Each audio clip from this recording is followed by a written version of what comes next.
My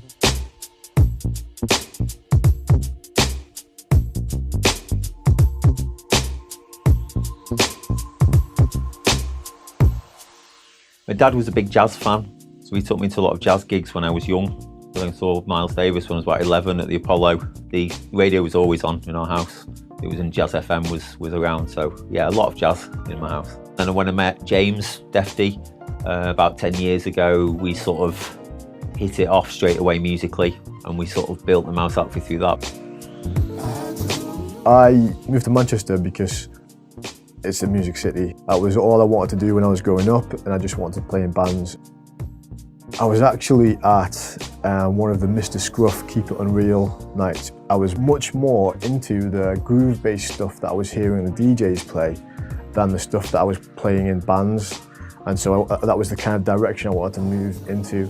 I need a peace of mind, for some reason I'm feeling me tonight. I've always been a decent guy. When we started off, we had two girl singers, and then they ended up going their own way, and I'd worked with a couple of rappers in another band called The Last Tribe, and I said, well, rather than using the girl singers and it being more sort of a soul pop vibe, let's maybe take it more hip hop vibe. I remember the first rehearsal, I got a sax player, Vince.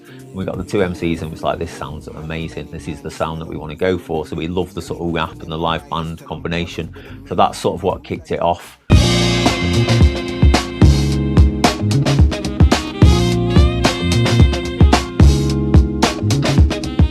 Defty was involved in a night called In the Loop, and that was kind of in order to meet rappers, for us to sort of meet some people, and we were the house band and people would get up and MC, and it turns out a lot of rappers from Manchester ended up going to those In the Loop nights. Yeah, that night was just all about cyphers, MCs getting together and all that. And then it sort of changed when the Mouse outfit came around. Instead of the cypher being DJs all the time, it changed to drums and fucking bass, and it was just unreal. It taught so many MCs so much, and it helped us collaborate with each other.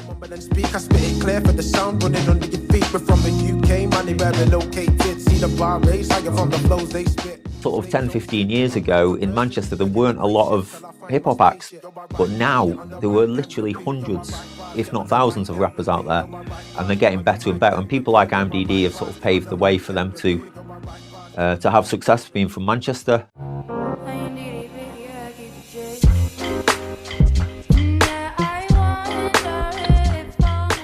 We started working with IMDb because she was one of the students at my college, so I didn't really know her that well as a student, but we did 2 sessions, worked fortunes, and that was it really. When we work with somebody of that level, it puts eyes on everything else that we do, which is really useful for us. However, for me, there's still something really special about working with people locally and working with people that are maybe not quite on that level and showing the world a bit of the music scene that Manchester has.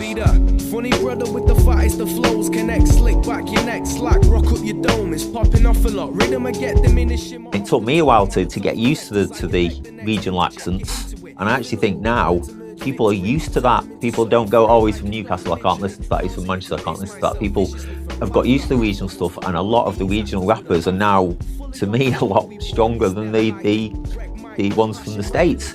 So I do think now it doesn't matter where you're from, you have got a chance of being heard and being taken seriously. Over the years, they've been such an influence on not just my music, but the person I am, you know what I mean?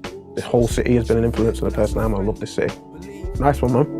This one's done got me thinking, TikTok and overload flows to go. See, it's much more than just for listening, sound expand and open soul. See, some heads done got it twisted, it's why good vibes, no